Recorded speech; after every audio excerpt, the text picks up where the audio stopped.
tu a blaho. Vždy, keď je reč o motivácii, prichádza bežný predsudok, že ak neexistuje vonkajší nátlak, aby človek pracoval kvôli prežitiu, ľudia budú len posedávať, nič nerobiť a zmenia sa na tučných lenivcov. To je nezmysel. Systém práce, ktorý máme dnes, je vlastne generátorom lenivosti, nie jej potláčateľom.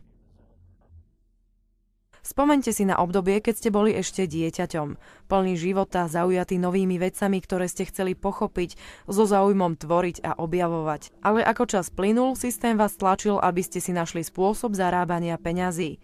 A od škôlky až po štúdium na univerzite z vás robia osobu, ktorá ako škrečok v obežnom kolese slúži systému, v ktorom všetok med zlíže najbohatšie 1% obyvateľstva. Vedecké štúdie ukázali, že keď ide o jedinečnosť a kreativitu, ľudí v skutočnosti nemotivuje finančná odmena. Ich odmenou je samotné tvorenie. Peniaze podľa všetkého slúžia ako motivácia len pri opakujúcich sa monotónnych činnostiach. Rola, ktorú, ako sme ukázali, môžu často vykonávať stroje.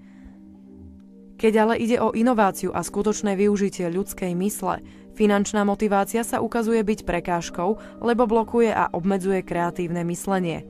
Toto vysvetľuje, prečo Nikola Tesla, bratia Wrightovci a iní vynálezcovia, ktorí výrazne prispeli do nášho terajšieho sveta, nepotrebovali na tvorenie žiadnu finančnú motiváciu.